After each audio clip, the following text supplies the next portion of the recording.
Assalamualaikum warahmatullahi wabarakatuh. Selamat pagi dan salam sejahtera untuk kita semua. Perkenalkan, saya Dr. Aura.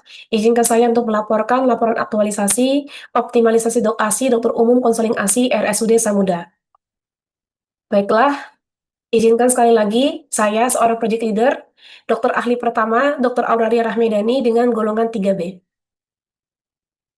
Baiklah, langsung saja pada bab 4, yaitu capaian kegiatan.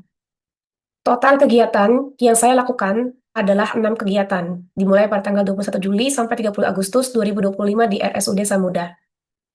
Yang pertama yaitu komen, konsultasi dan koordinasi dengan mentor. Berikut merupakan tahapan kegiatan dan output dari komen.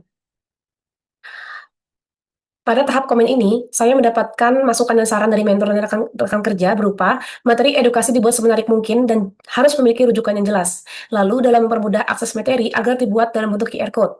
Bersama set persepsi bisa dilakukan melalui kegiatan bersama seperti rapat tim, rapat koordinasi bulanan, serta kegiatan yang dihadiri seluruh staf RSUD Samuda. Berikut merupakan kontribusi terhadap capaian visi dan misi organisasi daerah, dalam hal ini adalah Kabupaten Kota Waringin Timur. Analisis dampak apabila berakhlak tidak diterapkan. Pada kegiatan komen, tanpa nilai berorientasi pada pelayanan dan loyal, pegawai mungkin tidak akan memiliki komitmen terhadap penyempurnaan pelayanan kerja, terutama dalam hal administratif. Lalu, tanpa akuntabel dan kompeten, proses penyamaan persepsi bisa berlangsung tanpa arah yang jelas. Dan tanpa ada nilai harmonis dan kolaboratif, dapat menciptakan suasana kerja yang tidak kondusif, munculnya ego sektoral, serta minimnya kerjasama lintas bagian. Selanjutnya adalah Bunda, buku panduan online menyusui untuk dokter dan bidan. Berikut merupakan tahapan kegiatan dan outputnya.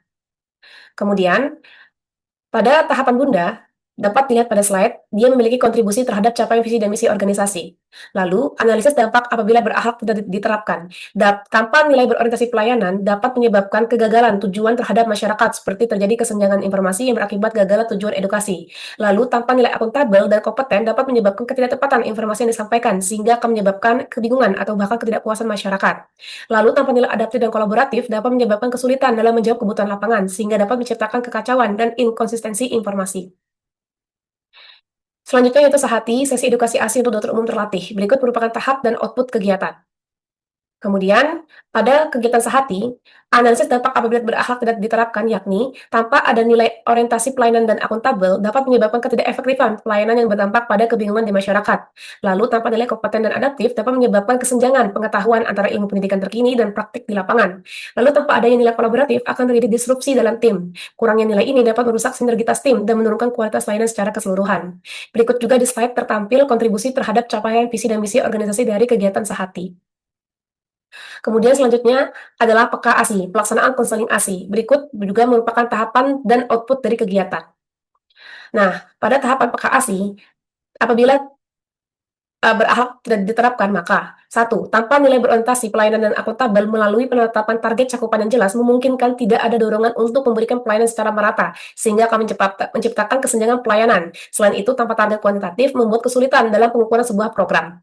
Lalu, tanpa nilai kompeten dan adaptif, dapat menyebabkan stagnansi profesional karena tidak ada dorongan untuk meningkatkan kompetensi dan dapat menyebabkan program edukasi menjadi kaku. Selanjutnya adalah cekat, checklist, dan evaluasi kegiatan terpantau. Berikut merupakan tahapan dan output kegiatan. Kemudian, ini adalah analisis dampak apabila berakhlak tidak diterapkan pada kegiatan cekat. Tanpa nilai berorientasi pelayanan akan menghasilkan laporan tanpa data yang menyulitkan untuk mengevaluasi kinerja sebuah program, sehingga ini akan menyebabkan kualitas layanan stagnan atau bahkan menurun.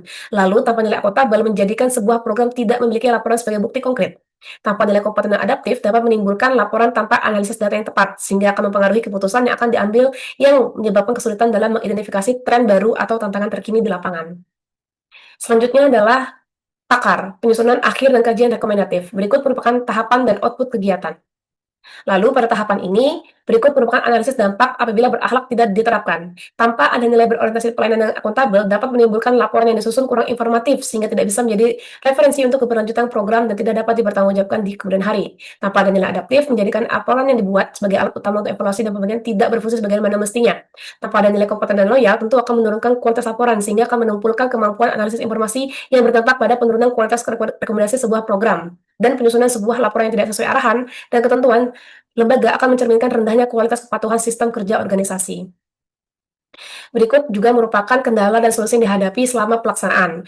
Yang pertama adalah koordinasi dengan mentor, penyusunan modul, dan pelatihan edukator. Berikut di sisi kanan adalah solusi yang dilakukan. Seperti contoh, koordinasi dengan mentor, maka solusi yang dilakukan adalah dilakukan penyusunan bahan konsultasi yang relevan, konsul dengan pihak terkait, membuat janji temu, dan meminta izin pelaksanaan secara formal. Begitu pula dan seterusnya. Kemudian ada juga kami mendapati kendala seperti target cakupan konseling yang cukup tinggi, yaitu di antara 80% ke atas, kemudian dokumentasi dan evaluasi, dan penyusunan laporan akhir. Berikut juga sisi sebelah kanan itu adalah solusi yang dilakukan selama pelaksanaan, menghadapi kendala yang dihadapi.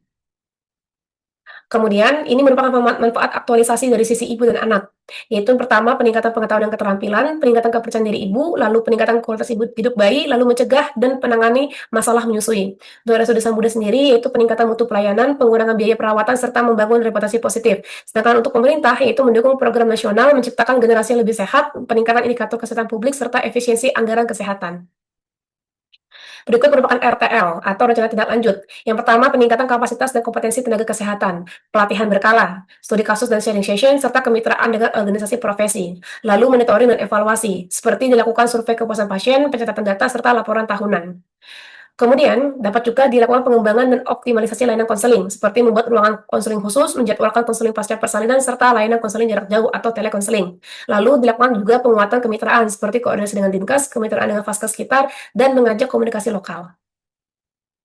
Berikut merupakan mapping stakeholder yang berubah pasca aktualisasi, yakni terjadi pergeseran stakeholder dari apatetik ke defenders, yang mana terjadi pada petugas non-medis, pasien selain ibu hamil, nifas, komunitas masyarakat umum. Hal ini terjadi karena adanya peningkatan kepentingan yang diakibatkan oleh stakeholder menerima manfaat dari implementasi kegiatan aktualisasi. Baiklah, selanjutnya adalah bab 5 penutup. Di sini kesimpulannya adalah membawa perubahan positif. Pemanfaatan media digital untuk konseling ASI di RSUD Samudra bukan sekedar penambahan fitur, melainkan sebuah transformasi fundamental dalam cara rumah sakit memberikan dukungan kepada para ibu. Metode ini memungkinkan edukasi didukung ekosistem yang komprehensif dan berkelanjutan. Adapun poin pentingnya ada tiga. Yang pertama, peningkatan akses dan keberlanjutan, efisiensi dan peningkatan kualitas layanan, serta dukungan pada program nasional.